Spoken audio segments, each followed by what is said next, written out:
Hey everybody, welcome to the podcast. Today's guest is Brian Kinney from the Paralyzed Living YouTube channel, a guy who I hold very close to my heart because his videos really helped me on early on in my injury, and I'm stoked to have him on the podcast. So Brian, welcome. Thank you. Glad to be here, bud. This is actually the first time we're meeting, but having watched a lot of your videos, I know a lot about you. So I'd love you to tell us a little bit about yourself. Yeah, so Brian Kinney, you already got that. I was paralyzed in 2009. So September of 2009, had a motorcycle accident and ended up running into a tree head first. So that basically broke my spine at, I think it was between T2 and T4 was the actual break, but it was a complete separate, bones slipping over, the bottom of the other one. So I was diagnosed as a T2 complete. But then ended up having some complications, which I can probably explain a little bit more later. But my injury actually got a little bit higher as a result of just so much scar tissue on my spinal cord. And so I'm now technically like a T1 complete, but I have some nerve damage at like the C8 level. So the back of my left arm is kind of half numb all the time, and I get some nerve pain.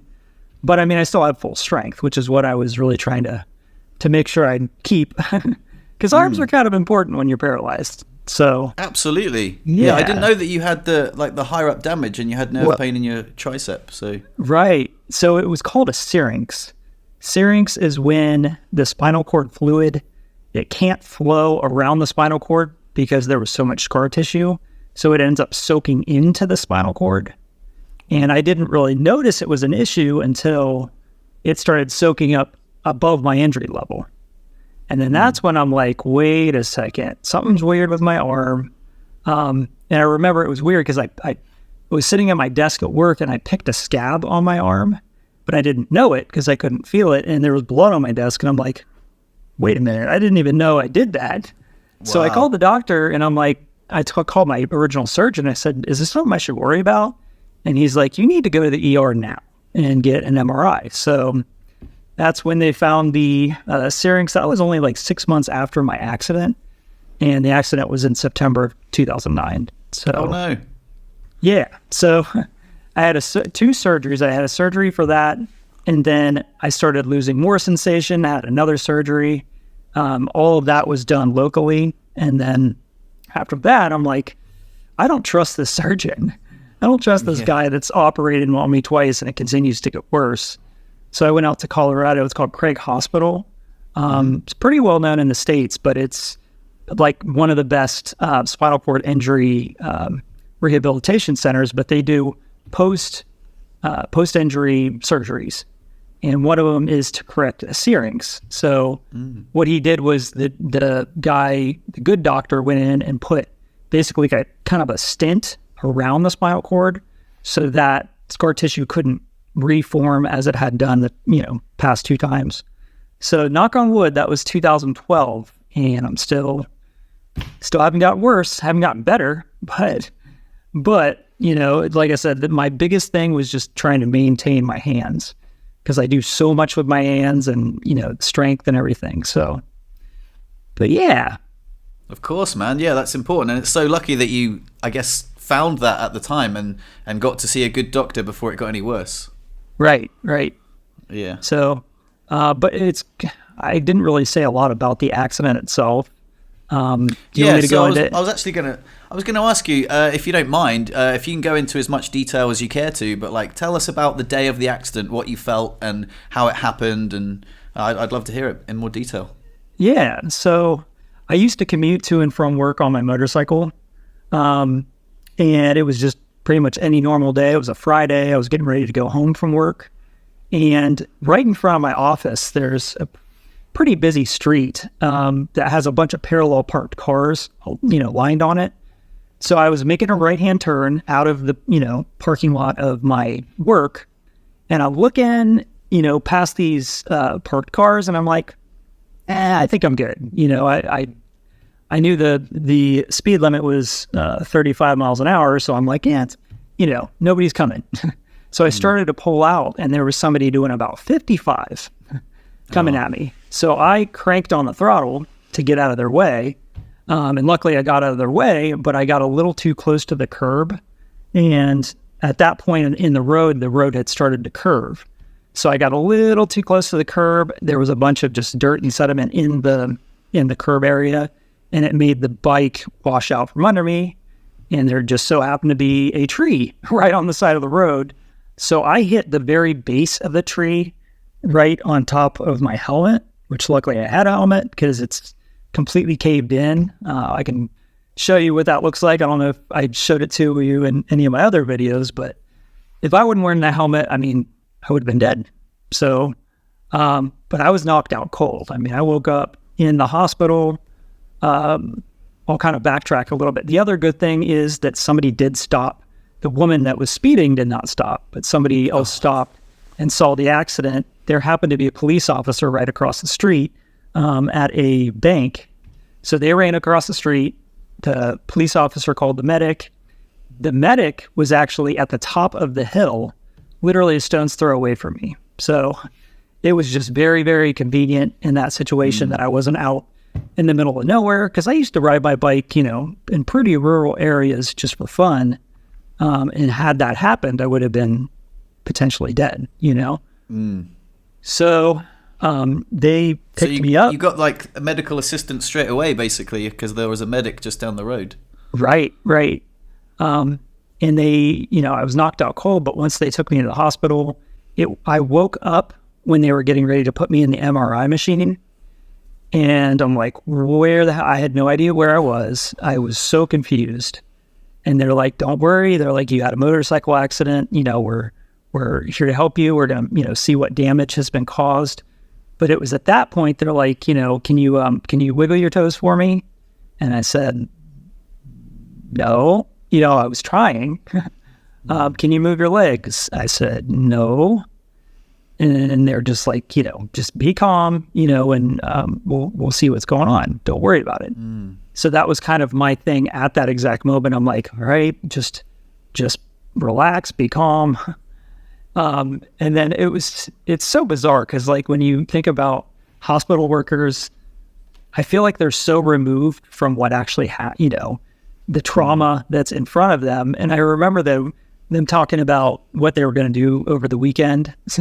They're like, I'm going to cook out, because it was a Labor Day weekend, which is a big, long weekend in the States. So it was I'm just like, I'm sitting here and I can't move. And you guys are talking about grilling hot dogs. It's like, this just didn't make any sense.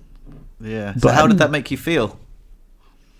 I mean, it made me feel weird, just the whole experience at that time was just, I didn't know what to think. I didn't know, is this permanent? I didn't even consider the fact that it could be permanent at that moment. I'm trying to think. I think it was the next day when I actually got to talk to the surgeon who was going to operate on me, because my, spinal cord, not only my spinal cord was severed, but I was just basically completely broken.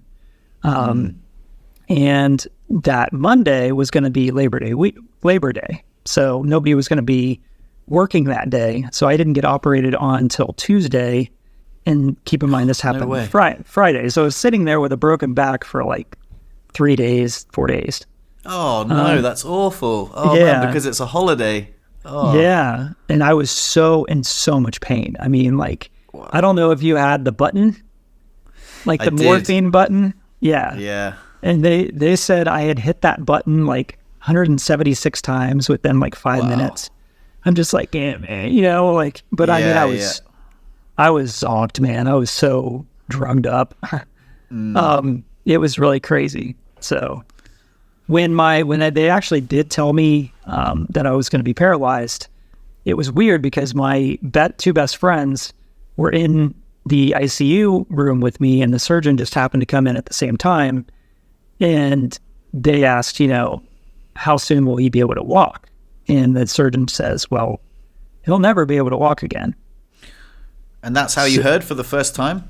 That's how I heard for the first time, which was right in front of my friends. And I'm like, what do you mean? What do you mean? You can't fix this? And he's like, the amount of damage, you completely broke your spine in half. I mean, he's like, consider the top half breaking down over the bottom half. And he's like, that's what you have right now. He's like, what I'm going to have to do is stretch you back out, and we're going to have to do rods and screws, to be able to stabilize your spine. Mm-hmm. But he's like, since, the spinal cord is so damaged, he's like, there's really no chance of you walking again. So. Ouch. Yeah. And how did that make you feel when you got that diagnosis in a fairly cold manner? Yeah, it was a very matter of fact, like, oh, sorry, can't walk ever again. I don't know, man. Like, thinking back on that moment, I think your mind tries to protect you and won't let it really sink in. So I just didn't know what to think. I was in shock, Yeah. And I think I was in shock throughout the whole time I was in the hospital. Even rehab, I'm thinking, I remember being like so gung-ho to get home. I wanted to get out of that hospital bed. I wanted to learn as much as I could to get home. But then it was when I got home that I'm like, oh, fuck. This is like completely all the things that I thought I could reach and could do. Like, I can't do anymore. Yeah. I was also, at the time of my injury, I had a townhome. So that had, 15 stairs upstairs, 15 stairs downstairs. So I couldn't go back there. Luckily, my stepdad, he had a vacant property that he was trying to sell that had a, first floor master bedroom, first floor bathroom. So he said, you know what? He's like, until you can figure out what you do, you're doing with your housing situation, you can live there. That's so amazing. Luckily, that's so kind. Yeah, that was, had I not had that, I'm not really sure where I would have gone, Yeah. Like, none of my family had a home that would have been suitable for me. So that's such a common thing after an injury is to number one, go home and realize that, oh my God, I thought the rehab center was hard, And then you're like, the real world is totally not wheelchair accessible. And then you're like, oh, my home isn't wheelchair accessible. I was actually fairly lucky that because I lived in an apartment, as long as I could get in the front door, everything was on one level. But okay. So many people come home and be like, oh, you know what? Like, my nothing works for me. I can't get up the stairs. Like, the house is not built. The world isn't built for people in wheelchairs, but my home isn't, and it's so crushing. To be like, oh, do I have to move? Do I have to, and all the unknown things of like, oh, what sort of adaptations do I have to make on top of dealing with the mental trauma of like some guy just going like, hey, you're not going to walk again. Sorry, did no one tell you? Yeah, sorry, yeah. Totally done. Yep, I agree. So that's exactly what happened.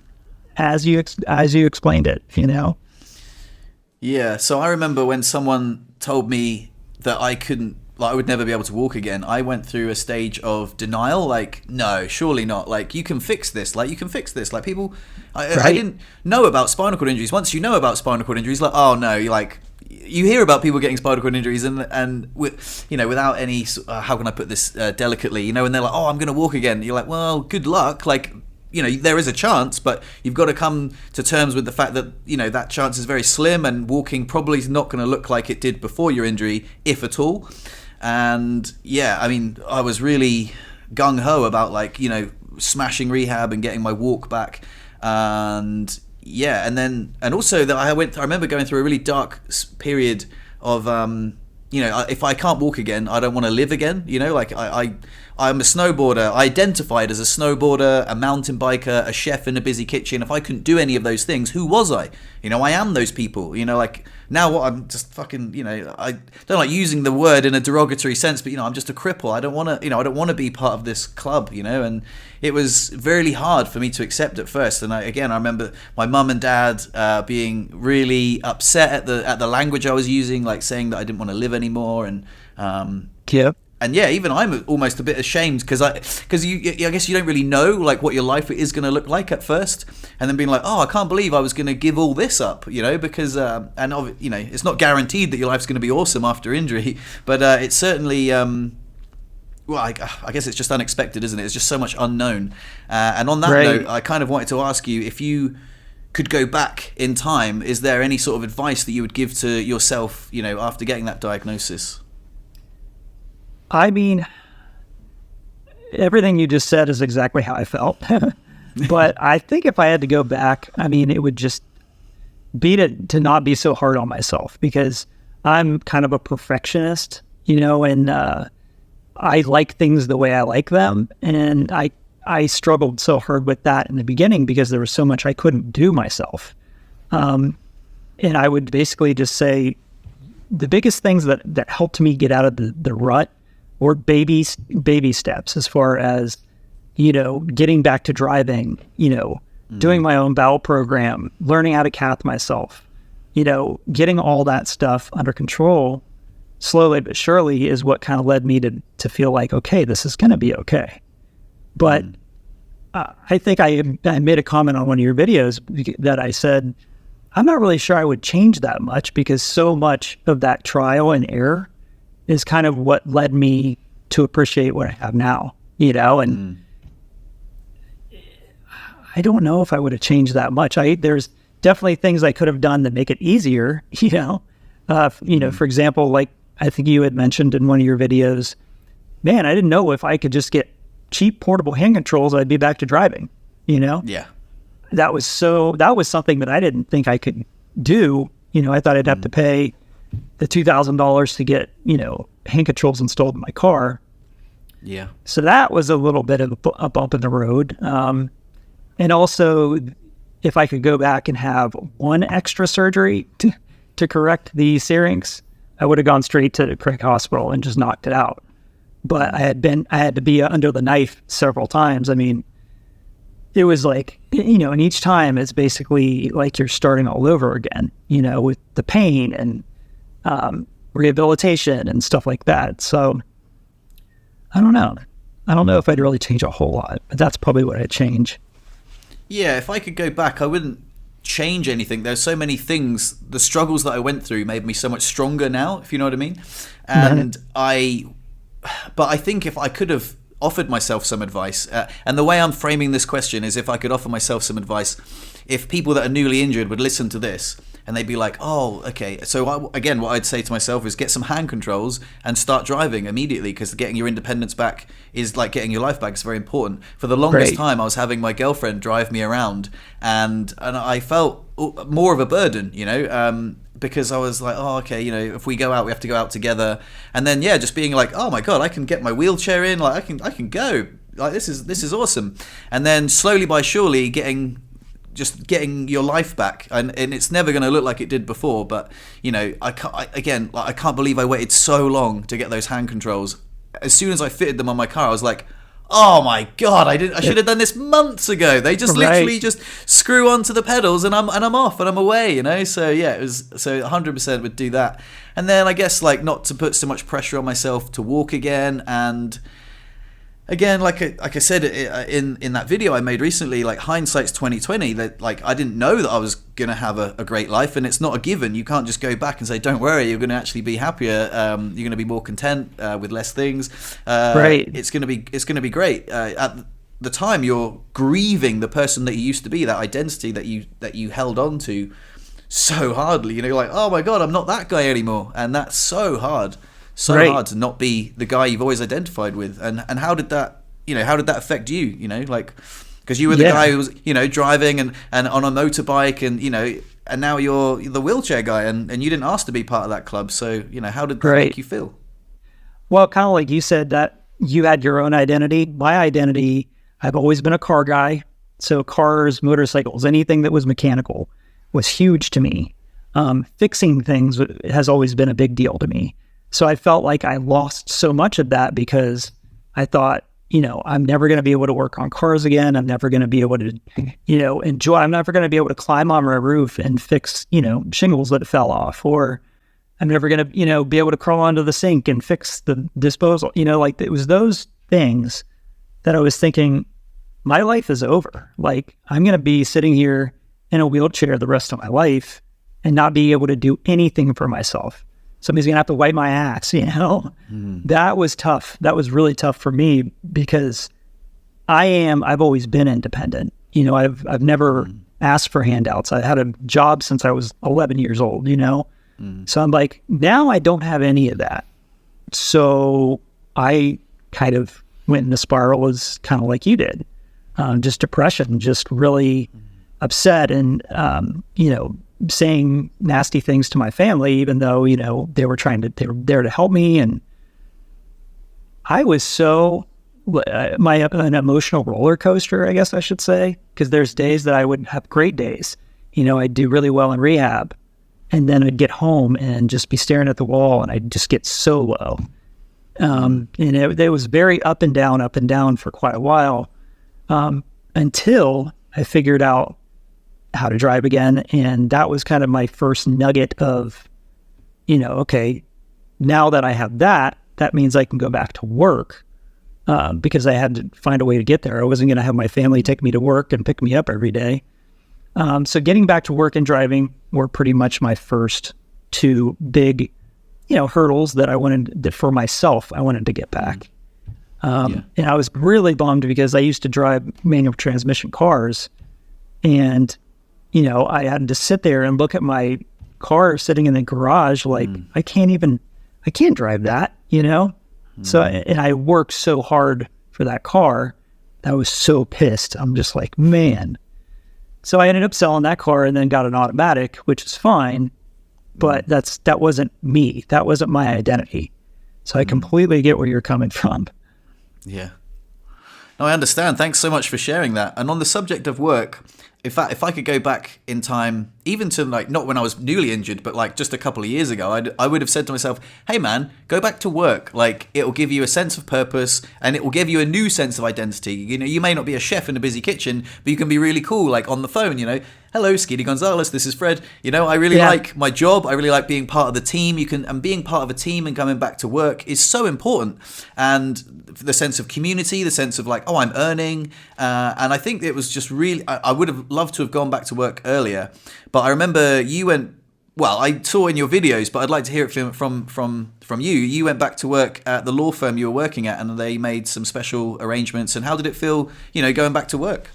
Good. I mean, I think pretty much the advice you would have given yourself, what I'm hearing, is keep yourself busy, which is what I would have told myself. And getting back to work is keeping yourself busy.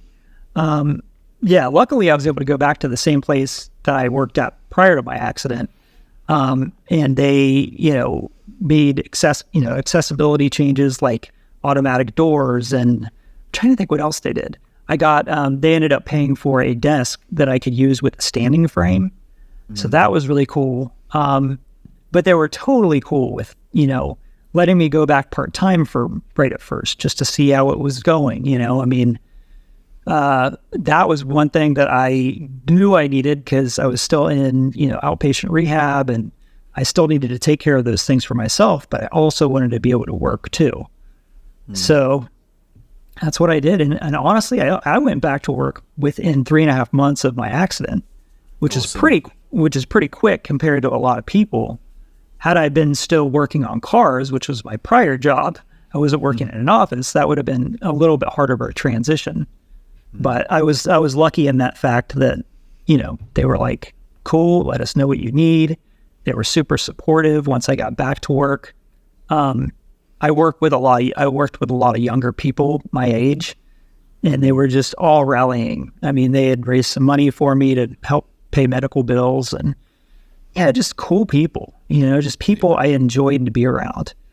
And that's always been me. I mean, I've just been more of a social guy, and having that human interaction is just, that's what I needed, to get my mind off the fact that, okay, I'm sitting in a wheelchair and I'll probably shit my pants later, but I'm not having to think about that right now, Yeah. So that's great, man. It sounds like that's so wonderful to have employers that welcome you in, because I think it's probably more intimidating to look for a job when you're in a wheelchair and being like, oh, because I remember I'm saying like, oh, I'm putting a post on a Facebook group that we have in Morzine, and I was like, oh, I'm looking for a job. I live locally. I have my own transport. The only problem is I'm in a wheelchair, and I kind of framed it like, oh, please, can I have a job? You kind of have to let people know that, if your office isn't wheelchair accessible, I'm not the right guy for you.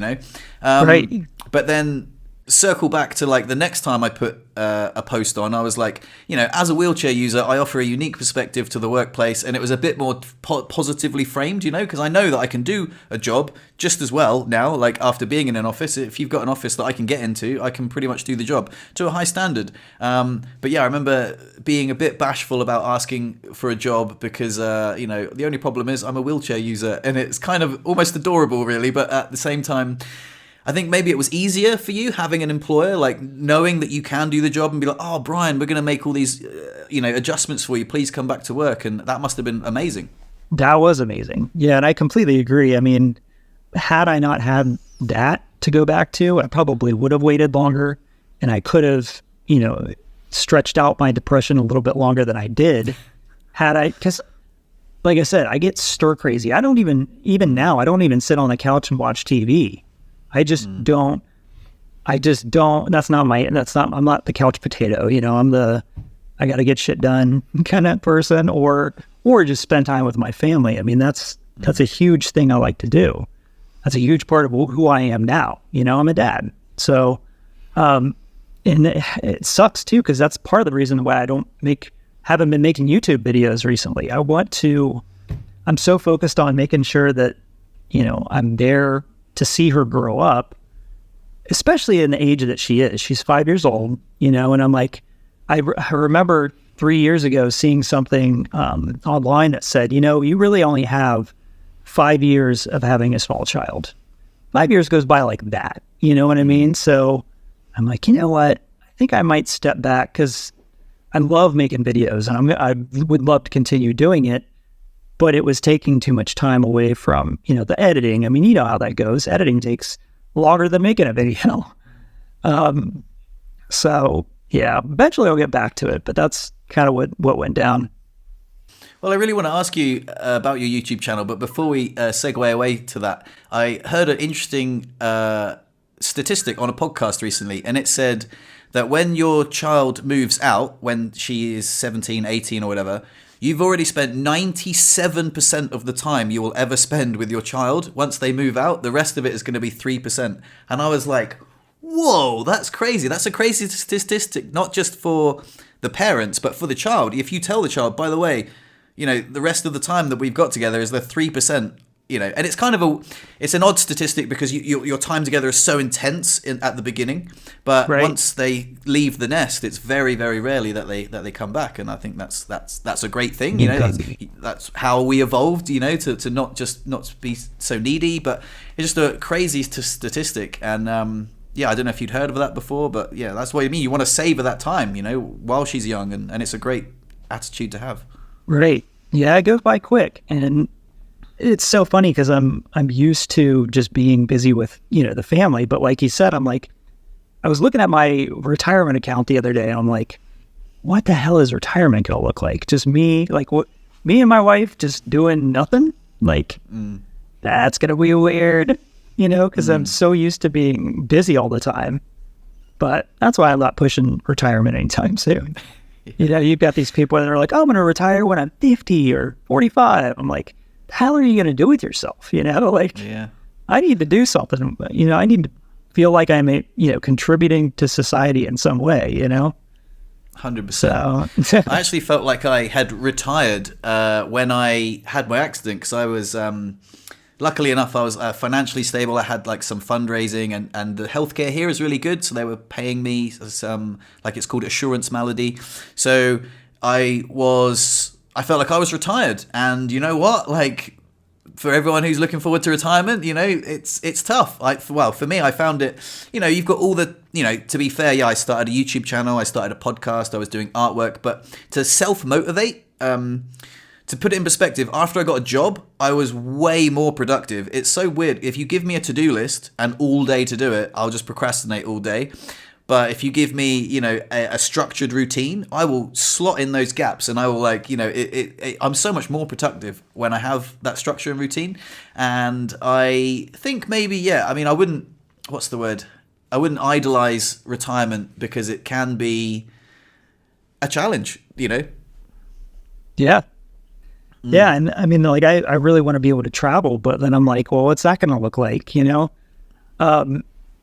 you see, you said you lived in Australia, but have you done any long flights since your accident?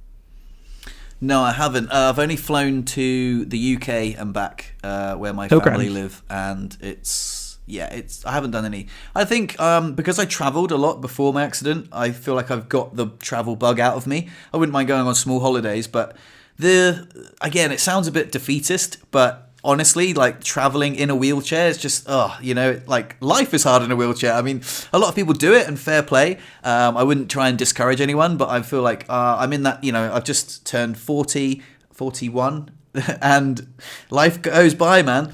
So yeah, it's just, I'm happy to, I guess my comfort bubble has got smaller and I'm content with that. So I'm in no rush to do those things. Yeah. But I did want to ask you about your YouTube channel, and because as for someone like me who's benefited a lot from your videos, more than you probably will ever know. That's cool. I want to ask you, what made you start your YouTube channel? So again, back to driving. I had just had my new car, the automatic, it's the Infinity. I had that modified with hand controls, and I was sitting in my driver's seat, parked one day, and I'm like, you know what? I should videotape how this works, because I'm such a mechanical. I like to know how things work, and I'm like, maybe other people would. So I basically made the video showing how the hand controls worked, but also my biggest message for that video was that, you know what? If you're paralyzed, you don't necessarily have to have a wheelchair van, because that's what I was being told. I got in the hospital, and they're like, you're gonna have to get a van, and my words were, fuck that. I'm not going to get a van. I'm going to find something that's more me, Yeah. And that was a big accomplishment, to have a sports car modified with hand controls that I could get my chair in and out. So that was video number one. I think I ended up deleting it because I think it dropped some bombs in there, and like I am now, I got a potty mouth. But no, that's fine. Yeah.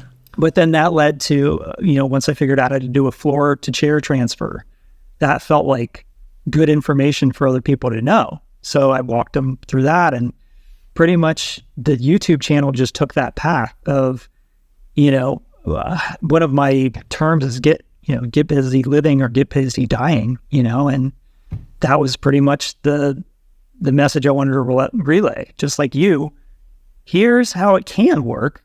Here's how you can be happy, but the choice is yours. I mean, you got to think about, there's probably a lot of people you've come in contact with that are paralyzed that just still haven't come to terms with it. And I feel like that's just person to person basis. But if you can give somebody some tools, to say, hey, you don't have to trial and error this for, 3 months. Here's how I did it. If you want to give that a shot, then you might learn it a lot quicker. So yeah, that's kind of how the YouTube channel started. On that note, I wanted to tell you this for the longest time, but your video about the bowel program was so life-changing for me, because I was in a rehab center that wasn't a spinal rehab center, so no one told me about manual stimulation. I was on the toilet for like 3.5 hours trying to squeeze a poo out of my paralyzed bum, not being able to do it. I saw one video of you and I was like, oh my God. And I asked, can I get some rubber gloves and some lube, please? And then boom, I did a poo in 10 minutes, and I was like, thank you, Brian. Crikey. Like, someone had to say it. That's awesome. I know that was an awkward video, but I'm like, you know what? This is necessary information for people to know, Of course, I don't want to go on the internet and tell everybody I stick my finger up my ass to poop, but it's a thing I have to do. So we take care of business, So that's what I have to thank you for, and that's why I think I hold you in my head like on a little bit of a pedestal, because there's this humble guy called Brian on YouTube, boldly just saying stuff that I was like, I would never say that, but thank you for saying that, because now, I can do that. And oh my God, hooray, I did a poo, and it's gone from like 3.5 hours to 10 minutes, of course, and I was pissed off, if I'm honest, that no one was telling me, like, hey, have you heard of manual stimulation? Like, why don't you do that? I was like, I had to bloody go on YouTube and find your channel. And then once I found your channel, I was down the rabbit hole, man. And I was like watching all of them. I think I've watched all of your videos. And I went back recently because I was showing my girlfriend and sort of prepping for the podcast. And I remember thinking, I didn't drop any comments on your videos. And I remember, why didn't I just say, oh, thanks, Brian, this was really helpful? Which made me reflect on my own channel. And sometimes you see the views and you don't know who's looking. And sometimes it makes me think, look, maybe someone's really benefited from a video that I've made. They just haven't like dropped a comment. But yeah, that was a great video, man. And I had to thank you so much because I was just like, oh my God, that's how you do it. And then that led me, down the rabbit hole of Googling, other techniques and finding other people talking about it. So even releasing a video, which was rather bold, shall I say. I was keeping a little video, like a little vlog that I was sending out to people in a closed message group, but they were public on YouTube. And the very first video I shared on Facebook was about my bowel routine and using catheters. And I was like, man, like, I don't know if I was high on opiates or whatever, but I was like, that was a bold choice for your first ever video. And but it got a pretty good response. People were like, wow, I didn't know you had to do that. And in hindsight, I was like, yeah, I mean, that was a pretty brave share, but yeah, I mean, that's what you got to do. That's what you got to do. So, yeah. I mean, because it's not just not walking. I mean, people see a guy in a wheelchair. It's like, oh, he didn't have to walk. He just doesn't walk. No, that not walking. I always tell people, I think that's the easy part is not walking. The hard part's the bowel, the bladder, the fact you can't. Your sexual function doesn't work the way it used to. And when I got injured at 25, that was a big deal. I'm like, I'm gonna go have sex, and be able to feel it and be able to have that release. It's just weird how much changes, your perspective on that. Even just sex alone. I mean, it's no longer just booty call, sex. It's like, you can actually focus more on the intimacy of it, and that's what my wife and I do. And it's not about the whole penetration sex stuff, it's more about just the connection between two people. So it's just it's looking at life through a different lens. I know you've used that term before, but it's exactly what it is, Yeah. 100%. I couldn't agree more. I'm going to ask you a question. Do you think sex is better after your injury? I mean, it doesn't feel, I don't have any feeling, so it's different. I think, yes, I would overall say yes, because the intimacy, the closeness, even just scratching my wife's back, and being, just together is good for me. I like that. I've always been the pleasure giver. So, and that's another thing with, being paralyzed, that I'm not trying to get to an end goal and then take a nap afterward.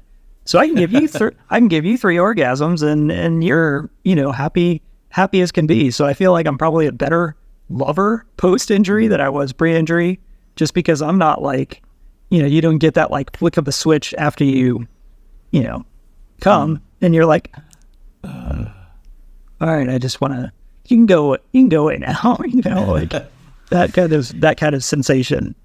Yeah.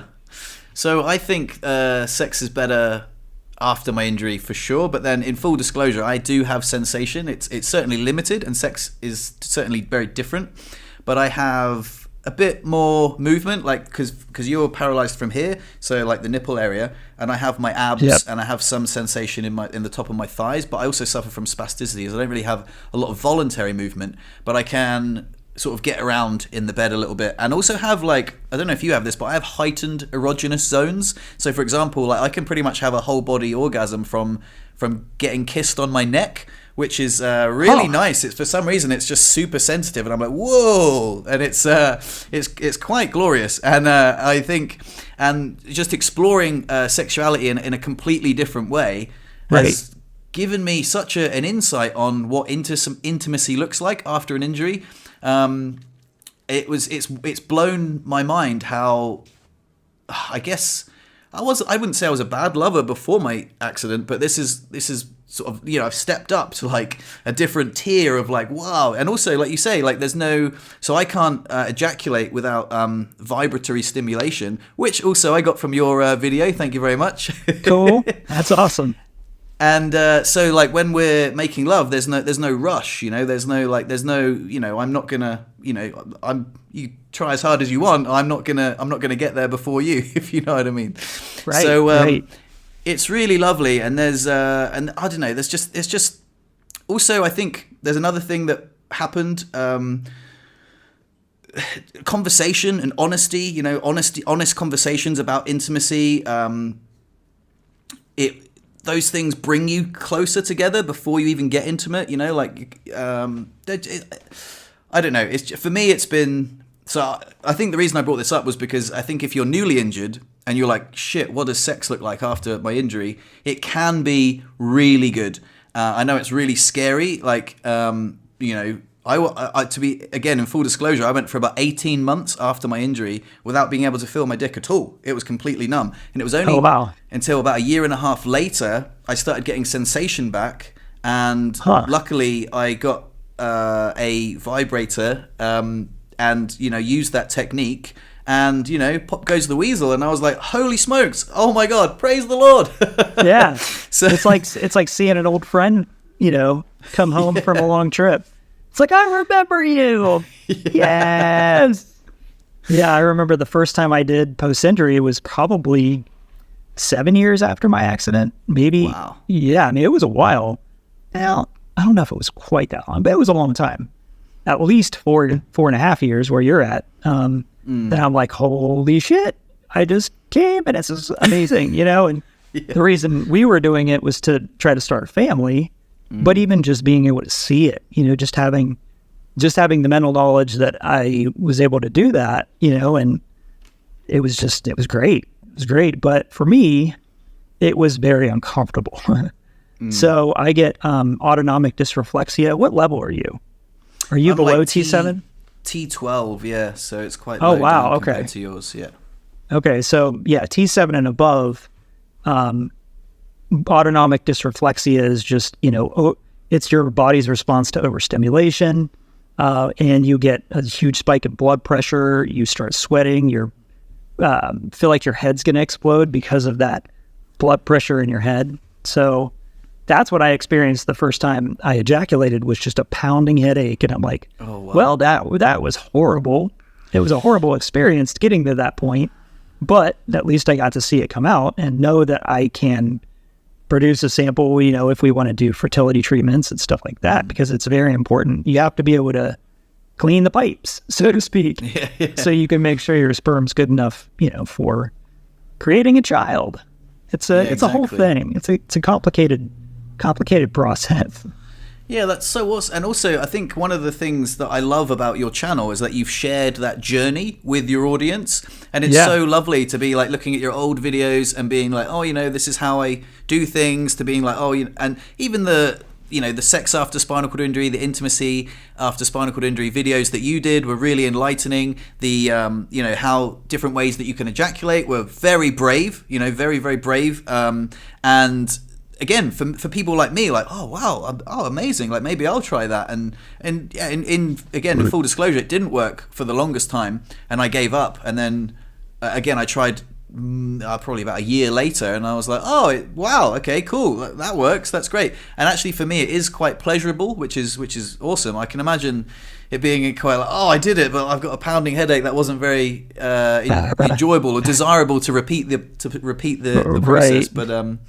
But yeah, I think it's different. Like I say, my injury is lower down, and I'm so grateful I don't get autonomic dysreflexia, because it sounds awful. And yeah, I mean, like I say, I'm just very, very grateful that isn't the case for me. But yeah, I think, like I say, I want to let people out there know, if people are newly injured, that there is sex life after injury, and it can be wonderful. It's definitely going to look a lot different, but it's still awesome.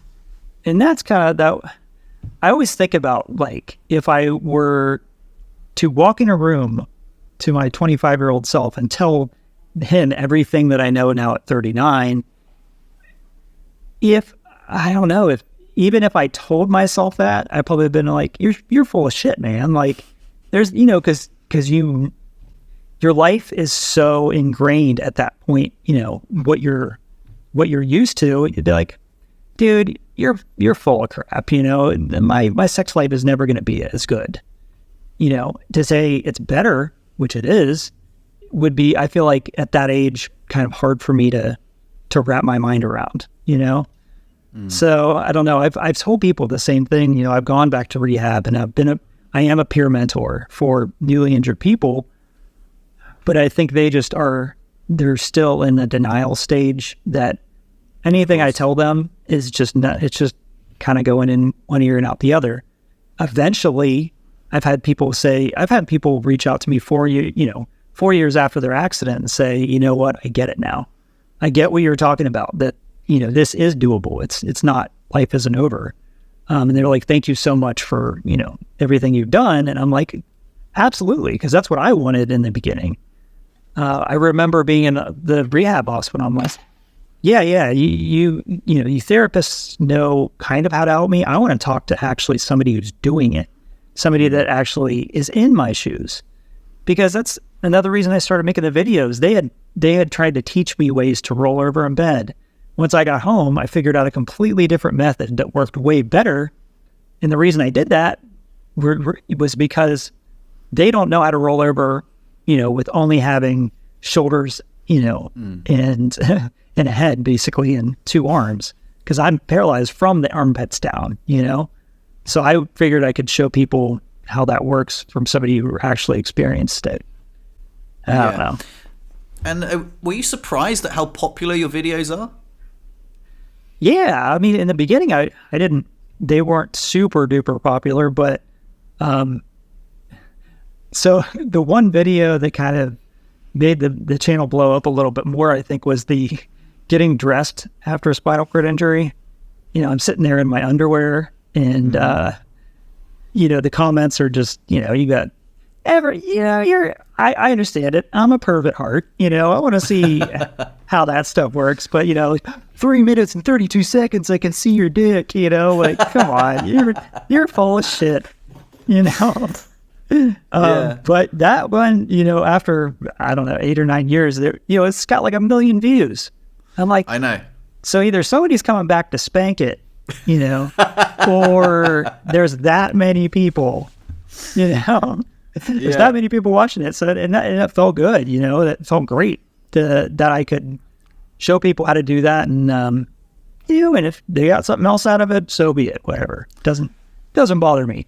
Yeah, it's crazy though, because I know exactly the video you're referencing, and I watched it very recently. And now on YouTube, if you hover over the bar, you can see like the most replayed bits, and the most replayed bits are where you can maybe for a half a second see the faint outline shadow of your willy, and you're like, why are people like, oh my god, you can, there's actual free porn, you can just open up a new browser and you can just see real porn. Yeah, right. And so I had the similar experience. There's a bathtub transfer I did in a hotel room, and I tried like covering up like not very good with like a YouTube logo, and there is like a tiny like half a second where you might be able to see, if you strain your eyes, a little bit of dick, and that video constantly outperforms all my new videos, and it really annoys me. I'm like, really, guys, come on, like if you strain really hard, maybe you can see a bit of a faint outline of a shadow, but I've got so many good resources on my channel for newly injured users. Why is this video completely outperforming all my other videos? I'm just thinking, well, maybe I'll just, sell nudes, Yeah. And I know I told you I've been there and done that. So that video, so that video was what kind of led me to like, man, we really need money for IVS. Maybe I'll show them, like.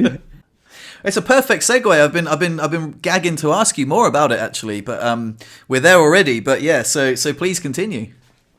Yeah, so I basically completely blew any credit for myself.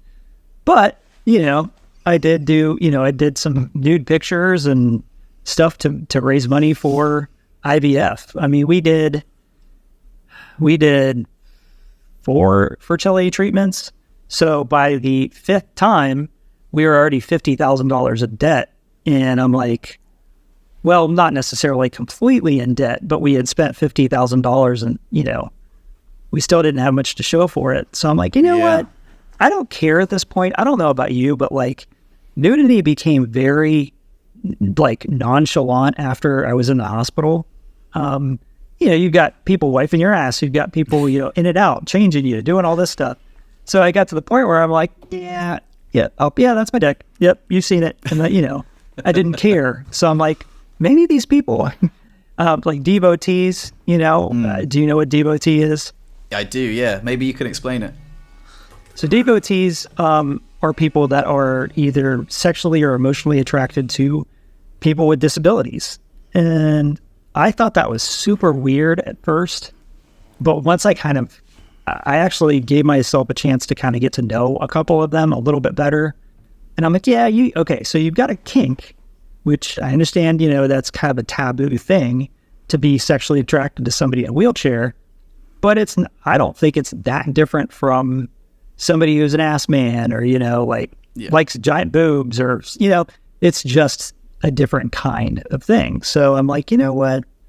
I don't mind doing nudes. And nothing that I did was terribly pornographic. I mean, it was actually more artistic. It was something I kind of enjoyed doing because it wasn't, a pornographic thing. It was more like, I've always been really into like nude art, and it was something that I'm like, you know what? I could probably do that. I think women look a hell of a lot better nude than men, but people, it worked enough to, to raise, a decent amount of money. And I only had those, it was basically like an OnlyFans, but it was prior to OnlyFans, and it was very low rate. It wasn't the fanciest website. And I had stuff up there for like 6 months. And then once we figured out we were pregnant, I'm like, I don't want my kid to find this in 7 years. So I went ahead and took it all down, but it gave us some money and it was kind of fun at the same time. That's amazing, man. I've got a million questions for you. So I think maybe I could be interested to know, but maybe other people would be interested to know, like how much you got and sort of what website was it and how, like, did you get contacted? Or did you contact people? How did you get contact? There's so many questions because immediately I'm thinking ching ching ching, like how much? Because I could pose naked, I could get my dick out for sure. Like everyone's got a price, man. So right, yeah. Honestly, if OnlyFans existed at the time, that's the way to go because it's so much better than what I was dealing with. Basically, the website it was on, which I'm not going to say because it's embarrassing AF. I don't even think it exists anymore. But anyway, people would contact I basically reached out to the person that runs the site. She put all my content up and then they got like a 15% cut of whatever, profits I had made. But it was kind of half-assed shady. It felt a little bit shady because the customers would reach out to her, hey, I want this video. She would reach out to me and just say, hey, I sold this, today, and here's your money. So it was kind of like, maybe she left a lot of money on the table, like there was really no way for me to directly know how much money she actually got. But I think it wasn't anything crazy, maybe $5,000 from all that. But $5,000 is better than nothing, Right. That's amazing. Yeah. So and I had like a Catholic video and, just a couple, other things that, like I said, weren't like terribly pornographic, but more how-to, just like I'm already used to doing, just naked, Wow. So like graphic how-to videos. Basically. Yep. And you said it was like tasteful nude. So it wasn't anything like you say, it wasn't anything like, so I won't go into detail, but you can use your imagination. But so it's just tasteful nudes and some cathing. Yeah, just different, poses that were actually, everything I did for the pictures was in black and white, which I thought looked cool. So it wasn't like, I'm sticking anything in my butthole or doing anything like that. I'm not going crazy. I don't need all that. That would be weird. No, I get it. Fun. So you raised $5,000. That's amazing. Right. And who took the photos? Devotees, I guess. No, I mean, who took the photos? Physically took the photos. So I took the photos. Basically using either a timer or sometimes I would take a video and then just edit the still shots. So, I mean, it was all done with an iPhone. So these pictures weren't like super duper high quality, but I think anybody that would see them would be like, oh, that I would never have guessed that was with an iPhone, Okay, cool. And what sucks is like after I released those things and, had opened up to some friends about, hey, I've done this, even though it's kind of embarrassing. They're like, we would like professional photographers were like, we would have taken the pictures of you, and I'm like, damn it. You probably could have gotten some way better shots, Maybe. And I wouldn't care. Like, can you move your balls to the side, please? Just to line them up a little bit better. Yeah. Like, see, I didn't know that until after I got off the bed and picked up the camera. Like, oh, man, my balls are crooked. Come on, I gotta fix that. Oh, that's amazing, man. That's amazing. So, so it's crazy. So I get you, if you would recommend it now, you would just say go down the OnlyFans route? I would. I mean, if I had to do it again, it's become so mainstream. You know what I mean? And there's definitely a niche for it. So cash in if you want to cash in. I don't do it anymore just because I'm a dad. And I don't really of course. Yeah. I mean, but like I say, I'm not desperate for the cash, but I was just wondering, like, how much, everyone's got a price, like, show me your dick for $5,000. I'll be like, hell yeah, Right. Well, and the other thing too, like, I don't know if I've ever admitted this to anybody, but I'm going to go ahead and admit it. I enjoyed it.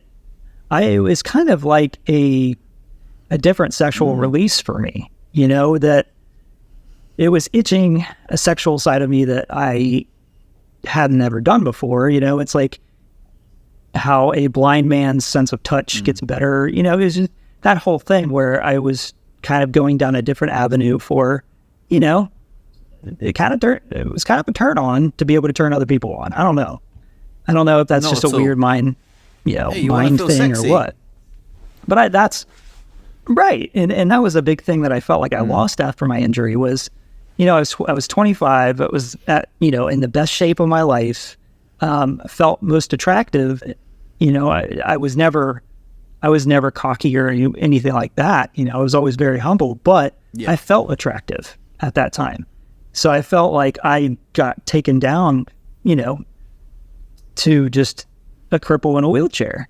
And I'm like, I don't feel sexy anymore. I don't feel attractive. I don't feel like people, I feel like people pity me, when they look at me. And kind of getting out of that was part of what this journey was all about, and the nudes made me feel sexy. So I'm like, all right, we'll do this. Even though I think women can take nude photos a lot better than a man, No, there's nothing to be ashamed at all. Like, I wasn't, I was asking out of pure curiosity, because again, something that sparked my interest. Like, oh, Brian did it, how much? I could do it too, I'm open to it. And also, I understand what you mean about feeling sexy, because after, I want people to see past the chair. Like, I think, I keep myself in good shape. I think I'm an attractive man. But a lot of people will just see the wheelchair. And, you know what? I wasn't going to share this, but something happened to me yesterday. And I'll share this with you because I was a little bit offended. I'm not the sort of person to be overly offended, but I met this lady. She can definitely remain anonymous. But she said to me, she's like, oh my God, you've got a new girlfriend? Crikey, you must have something going for you. Maybe you've got a big dick. And I was like, really? Like... that really, like, I've got way more going for me. Like, do you know what I mean? Like, it kind of, I mean, how does that make you feel if someone said that to you? Like, I mean, that is definitely kind of offensive. I don't get offended that easily, but that probably would be like, the hell's that supposed to mean, you know? Yes, I would feel the same way if I was in your shoes, like, oh, well, you know, nobody would ever want to be with a guy in a wheelchair unless he has a big dick. That's essentially what she was saying. Not trying to be mean, but that's kind of what she implied. Yeah, I get that. I would have been the kind of like, well, fuck you. Yeah, like, I mean, it wasn't the time or place to have that conversation, so I let it slide. But afterwards, I said to my girlfriend, and she was like, "Yeah, that really was offensive." Like, and I was like, "Okay, cool." Just, you know, again, I'm not the sort of person that's easily offended or like overly offended, but I was just like, "Yeah, that rubbed me the wrong way." Like, I think I'm way more than my wheelchair, and that's kind of what you're implying. And it kind of brings me back to my point where you want people to see past the wheelchair and be like, you know, I'm an attractive guy, I've got a good personality, I'm quite charming and, you know, humble, and you know, rather than just, you know, make an ignorant comment like that. And I think, you know, like what you say, if it made you feel sexy, and even though devotees get a bad rep sometimes, you know, they find our disability attractive, and I think that's, you know, that's cool. And I think maybe there's a few bad apples that give the group like a bad reputation, but I think generally, from what I've heard from a lot of people, females especially, that, you know, they're a good bunch. They just have their attraction, and that, you know, whether it's a kink or not, it is what it is. Right, and that's exactly what I found as I opened myself up to get to know them a little better. I'm like, okay, well, you know, these people aren't creeps. I remember somebody that had commented on my video one time was talking about how sexy my feet were, and I was like, my feet are, that's weird. Feet are weird, you know. And then I went to his channel, and it's videos of him following people around, taking video of their feet. So whether it be people in sandals or people, I'm just like, dude, you're okay. I can't get behind that. Like, that's just a little too far. So that's a good example of somebody that I would be like, yeah, I don't really want a whole lot to do with you. But if it's a different situation, yeah, I'm cool with it. Whatever. I recently took a video of my girlfriend playing with my feet, and they're quite tickly. So when you like stroke them, they curl up, and it's sort of like a spasticity, I guess, or a response. And I thought, man, this video would get so many views on YouTube. But what am I releasing it for? Am I, you know, my paralyzed feet are ticklish? You know, boom! Like, that would be my most popular video. But, you know, do I want to draw that traction to my YouTube channel? Because sometimes I do get, you know, my ego gets in the way. Like, I released a video this week. You commented on it, and it was about, you know, what advice would I give to my depressed self, or, you know, my newly injured self. And I thought it wildly underperformed, if I'm honest, and maybe that's my ego, but I was like, damn it, I put a lot of effort into that video, and it's not got a lot of views, and I think it kind of deserves more. And I was a little bit like, yeah, god damn it, I could put a video of my feet and it would get like 10,000 views. Like, what do I want from my YouTube channel? Do I want the views? I don't know. Like,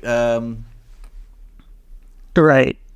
No, I completely get that. I've had the same situation where I'm like, man, I put my heart and soul into this, and nobody really gives a shit. And now they're going back to the dressing video to see my 3-minute and 32-second, you know, ball poking out, or whatever they think they saw, which doesn't exist. I feel you on that. I mean, it's a labor of love. Like, doing these videos, you know, it's a lot of work, and you want people to be able to appreciate that. So I get it. I definitely get it. On that subject, I was really touched when you said that you watched my videos, and I was wondering, like, how you found my channel, and like, what was the first video you remember seeing of mine? That's what I was trying to figure out. I was scrolling through your videos yesterday, and I'm like, which one was the one that kind of brought me here? I think what it was you know, YouTube makes suggestions. You know, you'll get a pop-up that says, hey, if you like this, you should check out so-and-so's page. And that's how I stumbled across your videos, but I don't remember which one it was. What I remember was just your delivery, and how first of all, I think your accent's cool as hell. I feel like the American accent makes me sound like I'm, you know, uneducated or stupid, compared to hearing you. And I'm like, this guy's so eloquent. Listen That's to such him, a kind compliment, man. But I don't. I find your accent equally endearing. I actually really like it. But it was the endearing part of your videos that I could connect with so much. I could see, what you were pouring into these videos was authentic, which I feel like a lot of the stuff that I do is authentic. I feel like there's a lot of shit out there that's not authentic. So that's kind of what made me feel like I get this guy, and I understand where he's coming from, and I've been there, and having that connection of been there, done that, and he's doing the same thing. Another video that I found just hilarious recently was one that you were talking about. You had done mushrooms, and then you realized I might have to shit. I better get out of the standing frame. Like, I'm just like, it was just funny the way you described that scenario. I just thought it was very entertaining. I was tripping balls at the time, but and also it was one of those things where I was like, oh my god, my mum's gonna watch this. And also I remember recording it and then like the next day being like, oh, as if I'm going to put that on YouTube. No way. And then I did the podcast with Brittany, and she said, oh, you should definitely put that on there, because I brought it up. And then I was like, I don't know. And then I watched it again. I was like, when enough time passes, you're like, that is so funny.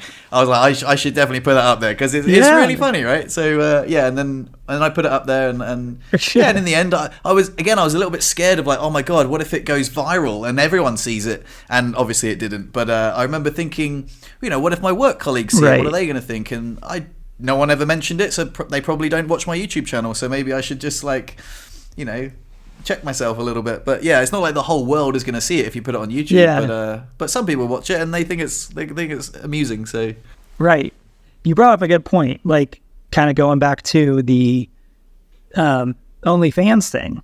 Like, you kind of got to ask yourself, do I give a shit? Do I give a shit if anybody sees this? For me, the answer was no. And that's why I'm like, well, why not? Are they going to think less of me? Everybody knows I'm a weirdo. Everybody knows that I'm Brian Kinney, and I'm kind of I'm just a curious person at heart, and I want to see what that avenue was all about. And that's part of the why I did it. But then you get the opposite end of the spectrum of people like, I'm not going to post a picture of, my kid, or, don't post me in a bathing suit. I'm like, who cares? Like, I mean, I understand maybe a little bit with the kid thing. You don't want weirdos coming after your kid. I get that, but like, in the end, I feel like people are just really paranoid, I don't know. That's just my take. I'm just a little too lax. And also I think we have to bring up the fact that you didn't just do this for shits and giggles, man. You've got a kid now, and that played an integral part in you being able to afford that treatment, And she's your world, and that's part of the story. And I think that's beautiful. It's not like, oh, I'll just do it because I want a new I don't know, wheelchair cushion. You actually put it towards something that was really, really precious, and that makes it even more beautiful. Right.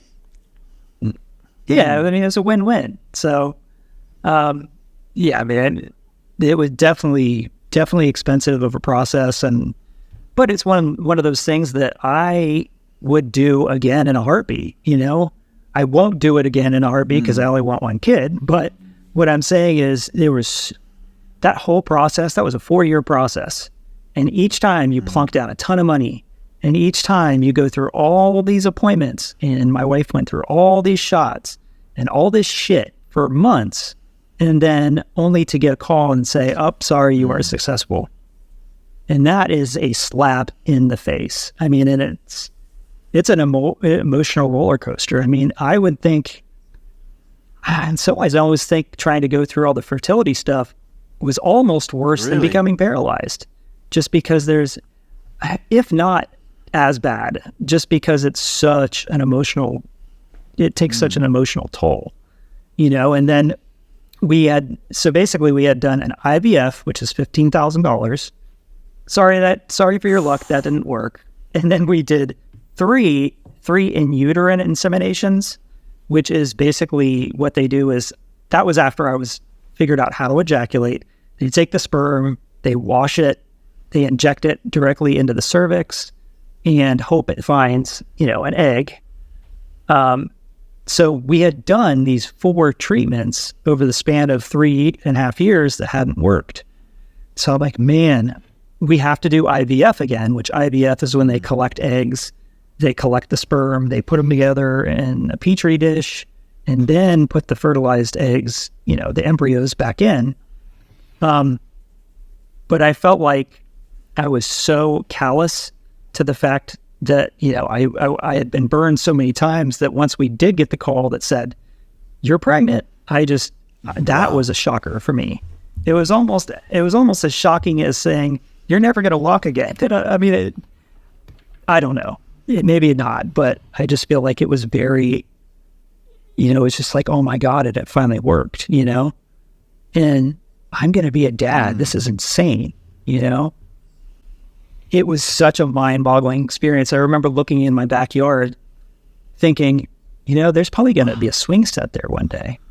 And there's going to be, a crib in the room. That, office is not going to be an office anymore. It's going to be my little girl's room, It's just your head goes on kind of overload at that minute when you find out that you're going to be a father. It's like, my life is completely going to change.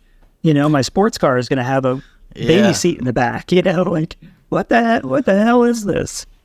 And then once it happens, you're like, man, I can't imagine what the hell was my life like before I had a kid. It's like, I almost forget. That's so beautiful, man. And one of the things I really love is that you've documented that whole journey. Like, I love that, that this is how I pick up my baby, because, I don't have the ab movement. So I wrap her in a blanket and, pick her up like this. And then I use the special basket and I do it on the table, and I can, all those things are like such valuable information for new parents in wheelchairs. So good. And the fact that you just document it, it's just awesome, man. Like I say, I love your YouTube channel and your YouTube journey so much, and I think that's why, regardless of the devotees and the bit where you can see like a little tiny half frame of penis, I think the reason you've got such a wonderful following is because you are a very endearing character, very humble, very honest, just very to the point, helping so many people, and people just fall in love with your journey, man. And watching, the fact that you were raising money for IVF, successfully getting pregnant, and then raising a child from a wheelchair. It's just really cool, man. And like I say, it's just such an awesome journey for you to share with an audience, and it seems like your audience is very engaged as well. Thank you. So it's really awesome. Thanks, man. I appreciate that. It's the same thing where when we were trying to have a kid and then we finally figured out we were pregnant, there were so many things that I just assumed I couldn't do. Exactly like when I first became paralyzed. There's so many things that I thought I was not going to be able to figure out. And COVID was interesting because I had told you I got laid off from my job during COVID. I had no choice but to be the stay-at-home dad with a 2-year-old girl. And I'm like, my wife's going to leave. I'm going to be all by myself. I'm going to F up. She's going to fall off the table. What am I going to do? And I realized, what? I got this. I'm in a wheelchair. I'm essentially shoulders, arms, and a head. But yet I'm taking care of this baby by myself. And I was like, I need to share this with people. People need to know that this is actually a doable thing if they think they want to become parents. I know parenthood's not for everybody, but if you want it, here's a video showing you how I did it. But then you also have people coming on there saying, so for instance, I don't have any core control. So I have stability issues. So I was picking my daughter up, kind of wrapped a blanket around her, picked her up with one arm, set her on my lap. People were going, oh my God, you didn't support her head. I'm like, she's fine. Obviously, she's fine. Like, and the cool thing is too, she's grown up with me in a wheelchair. So we've gotten used to just that kind of stuff. She constantly climbs on my lap and, I'm basically this human stroller. Yeah, right. Yeah, we bought this really expensive stroller and literally used it maybe 5 times. Wow. Because I am the stroller. Of course. I'm like, well, that was a big waste. Yeah. That's so awesome, man. Like, yeah, I can't believe you got some negative comments, but I guess, in the comment section you find all sorts of people. Yeah. So yeah, you got the trolls, I'm sure you've had troll material. Like somebody told me that I should be eating shit in the streets because I'm an invalid. I don't know. Like why would you even take the time to tell somebody you are worthless? You know, the kind of person that does that is just somebody that's a miserable person, you know? Yeah, I guess so. I guess that's what happens when your channel gets more traction and more views. People start, I don't know why on earth someone would say that, really. That's a horrible comment, but I haven't had, touch wood, any negative comments quite that bad. I don't think I've had any, actually, which is great. So yeah. So you're doing good. Yeah. You haven't pissed anybody off yet. I don't think so. I get some sort of like fairly annoying comments sometimes, but yeah, they're pretty random. Like what's an example of an annoying comment? Like someone said, "Oh, do you always have to use hip hop music? Like some people don't like hip hop music," and I'm like, "It's just B-roll and music, man. Like why would you? I don't know. Again, it's just weird. Like I don't know why you would say that, but like it's mildly annoying. That's an example of something that's mildly annoying. Like why would you use that type of music?" I'm like, well, actually, it was actually the background music was a song that I'd written and I was rapping on it, so that was the reason. It was a song about being in a wheelchair. It was called "It Was All a Dream," and it was a Biggie, like a parody. It was all a dream, living carefree in Morzine, to a hospital bed, dosed up on morphine. Oh yeah, that's awesome. So you didn't read Word Up magazine? That's cool, man. I like that. But I think one of your videos where you were talking about, oh shit, I'm gonna have to rap to these kids. You were talking to somebody about that, and the other guy's commentary was cracking me up. Like, oh man, I might as well just kill myself. Like they're gonna heckle me. They're gonna heckle me so bad, because 13-year-old kids are the biggest assholes you've ever met. So right, yeah. So the story behind that was I actually did an inspirational talk recently, and I don't know what I thought qualified me for this role, but I like my girlfriend was working with some kids, and she was like, they need a bit of guidance. They're not troublesome. They're good kids, but they could do with someone like just talking to them. And I was like, I'll do it. I don't know where I got the balls to just be like, I'll do it. Came in fairly unprepared. I taught them about like meditation and just sort of like, because I think they said, oh, someone's going to come in and chat to you, and he's going to be in a wheelchair. And as soon as I turned up, they probably thought, oh wow, I didn't think he was going to look like that guy, like coming in like quite sort of, I don't know, cool. I don't know why I'm using that word, but I guess, not your average wheelchair guy, right? And I talked to them about mindfulness and gratitude and meditation. I led a few like guided meditations, and they surprisingly all sat down in silence with their eyes closed. And the teachers afterwards, they were like, dude, I don't know how you did that, but like that's the quietest they've been all week. Spoke to them about, the last time, like we do everything a finite amount of times, like you're here in Morzine, it's beautiful. Like next week, you're going to be back in Huddersfield. Like take the time to enjoy this. Some of you might never come back here, And then one of the guys was like, what do you do? Like, do you have any hobbies? And I was like, yeah, I got a YouTube channel. I have a podcast, and I make music. He's like, oh, you make music? He's like, oh, amazing. I make music. What sort of music do you make? And I said, oh, I rap. And he was like, oh, do you? And then as the words come out of my mouth, I was like, I said, I've actually got a rap that's about what we spoke about today. And they were like, no way. And I was like, oh God, I'm going to have to rap this now, aren't I? And for some reason, I had the balls and the confidence to do it. And I nailed it, which was good. Because like my friend said on the podcast, he's like, if you didn't nail that, man, they would tear you to pieces. These are like 13-year-old kids, man. They take no prisoners. And even the teacher afterwards was like, hey, man, that wasn't nearly as bad as I thought it was going to be. And I was like, oh, thanks. Yeah. Do you have this on video? I don't have it on video, no. But it's on a podcast I recorded. Damn. I'll have to link it in the description or something. I think it was called Honest and Open AI, maybe. Yeah, so we spoke about it on the podcast. That was the clip that you saw.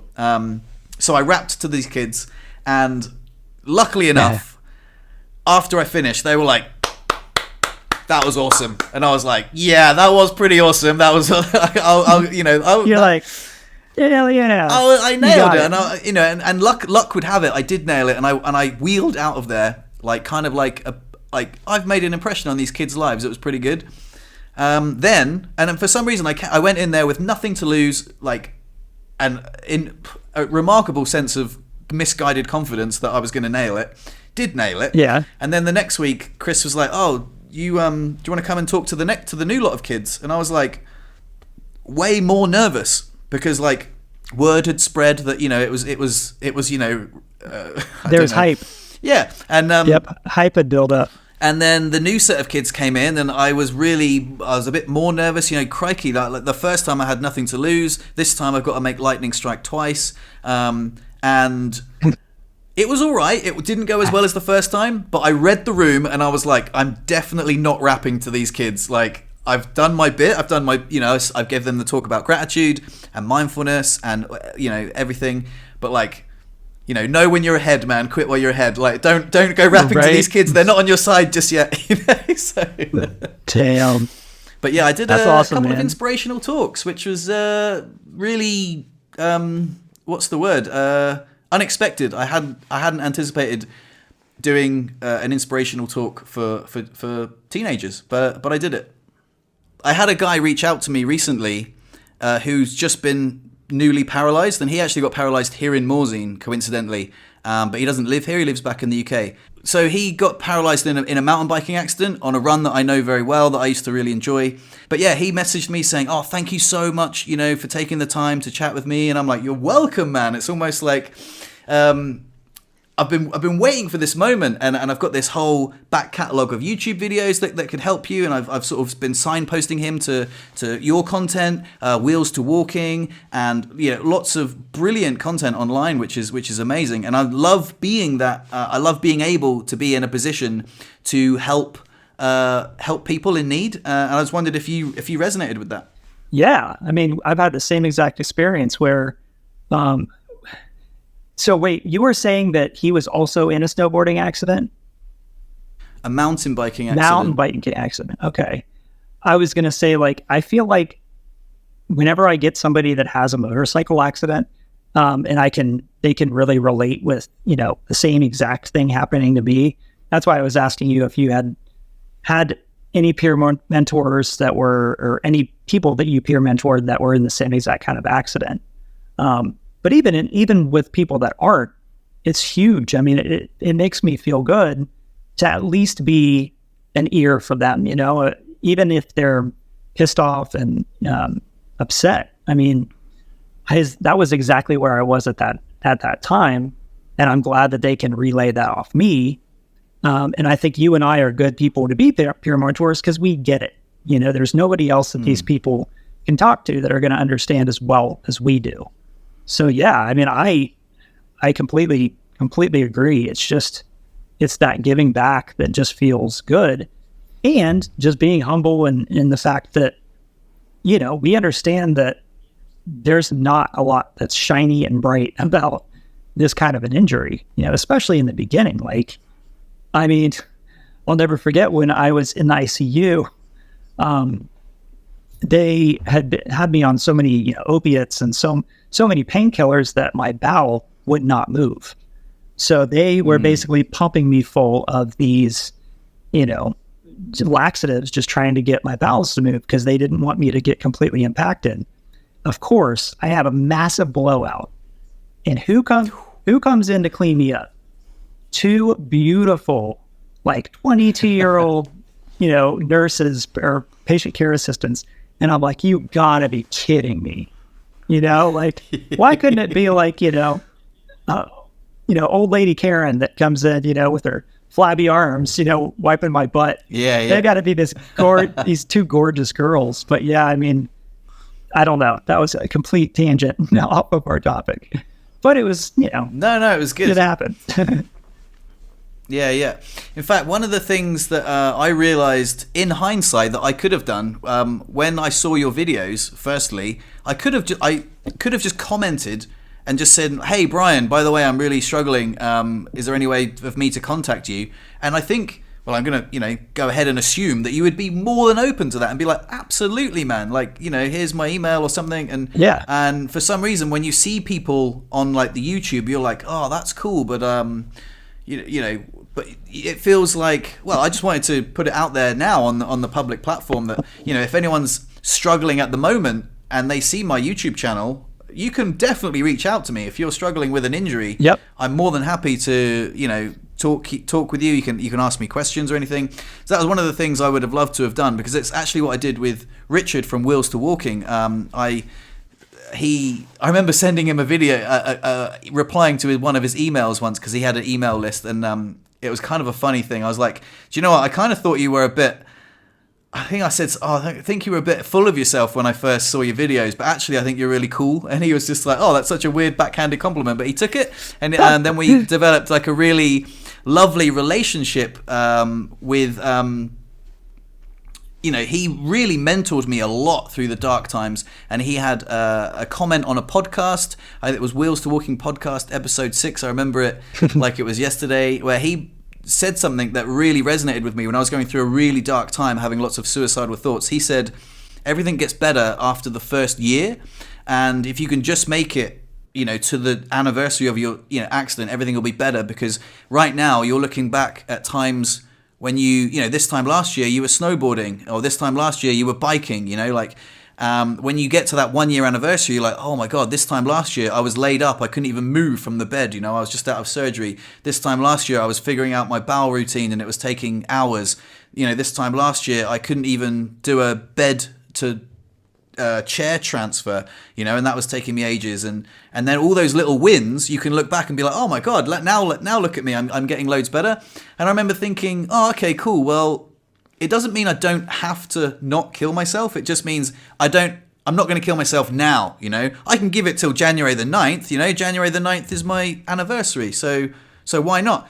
I've got nothing to lose. If he's wrong, I've always got that in my back pocket, you know. I'd be like, okay, cool, you were wrong. Yeah. But it actually really, it was those words that like hit me just at the right time, that gave me the strength to like move through. The Christmas period was really tough for me.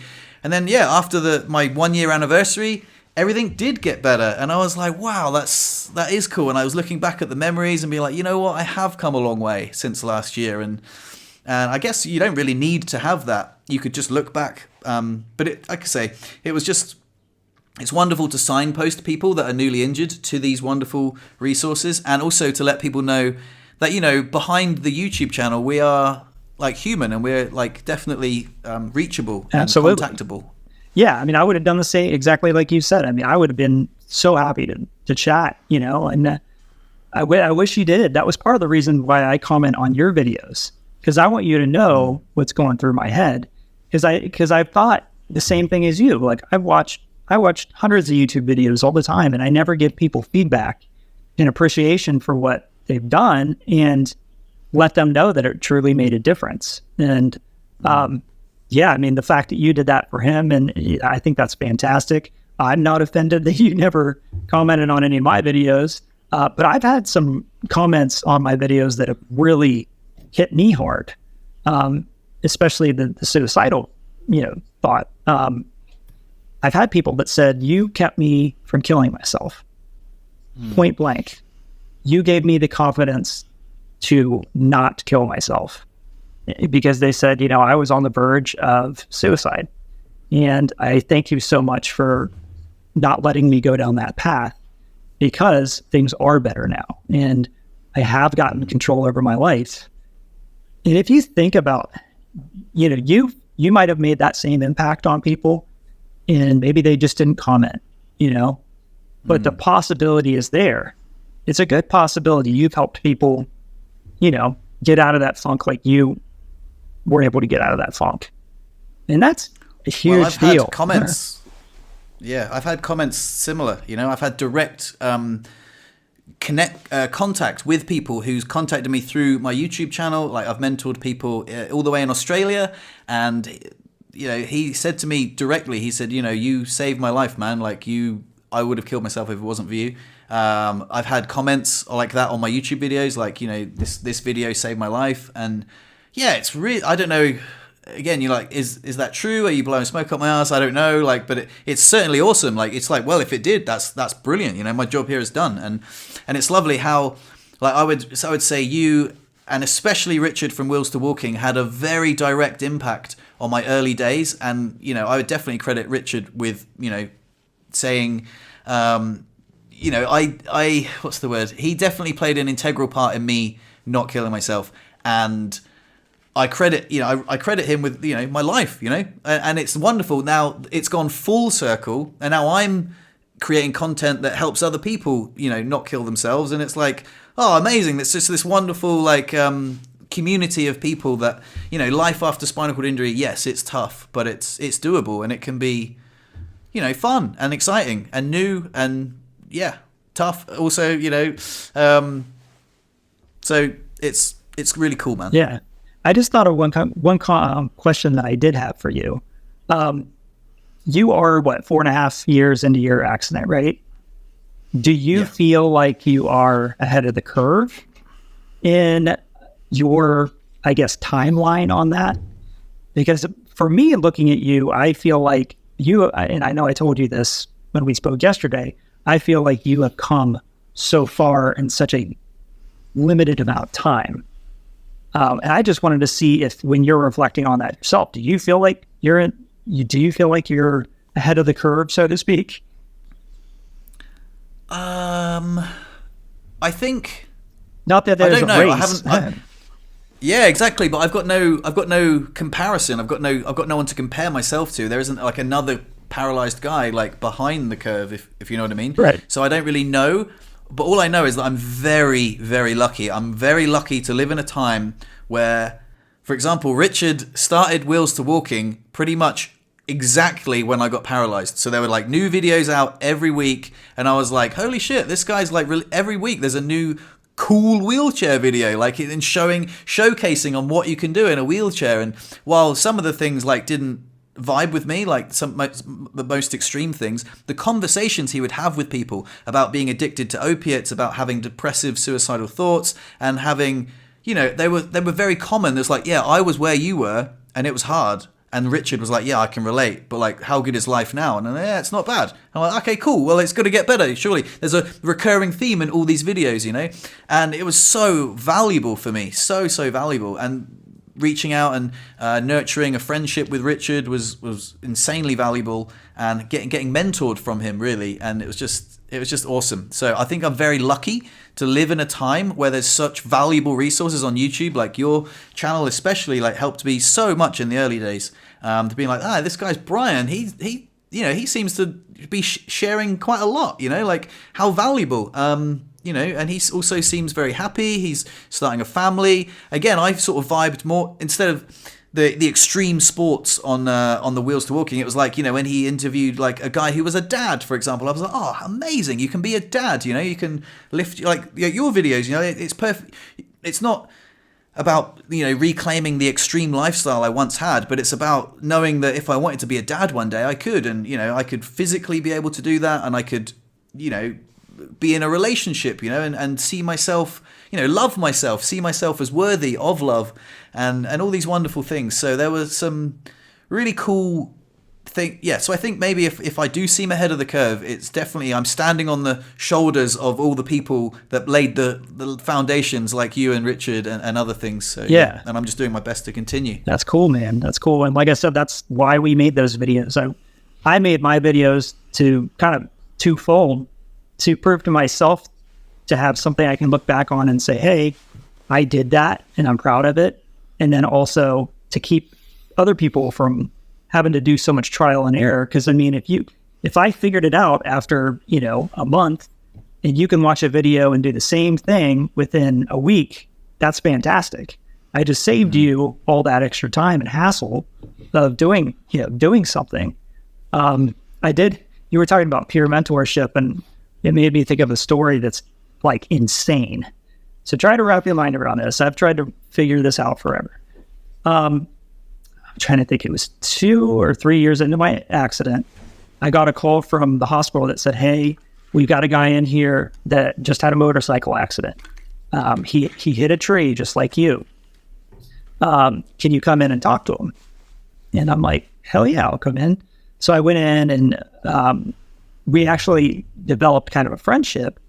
So flash forward to 2 months later, he was in an apartment, living independently, so to speak. And he goes, man, I'm really hurting right now because I got my accident report back.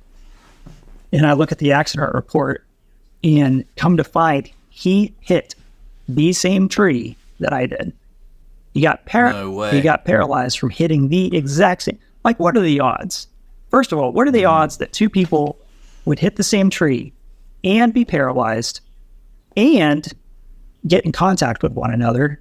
You know, and I'm just like, what the hell? Like, no way. And it was very obvious because I went back to that tree, and you can see the chunk of the tree that I took out with my helmet, and then he had hit it sideways. So it basically hit him in the side, which is what kinked his spine. And then you can see the blood from his head on the curb. So like, oh, wow. Like, it was nuts. He did not have a helmet on, and he was lucky that he didn't hit it head first. But like, how does that happen? But the reason I share that story is because it's crazy. And I also share the fact that he wasn't really able to get out of that funk. And I'm not really sure what he's doing now. But you take two people with basically the same exact situation, and it's all about personal choice. You know, at the end of the day, I can put out as much content as I want. I can try to help you as much as you want, but as a peer mentor, I can't force you to be happy. And that was really frustrating for me. I wanted so badly to help him get out of this funk. And I don't know if he ever did. He did message me about 3 years later and say, hey man, I just wanted to say thanks again. You know, sorry if I was a dick when I was in a bad mood and was ignoring your phone calls and ignoring your text messages and stuff. He was at a really dark time at that time, but it's just, yeah, that's also just the message that I want to relay to people too. It's not automatic that you are going to be happy. So I don't know. Absolutely. Yeah, I think when I did my mentoring program, they warned about being overly positive, and I was like, really? What do you mean overly positive?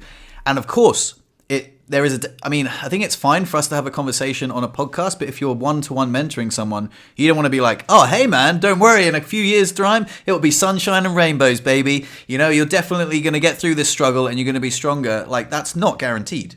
That's absolutely not guaranteed. And I want to be real here. Like, it's hard.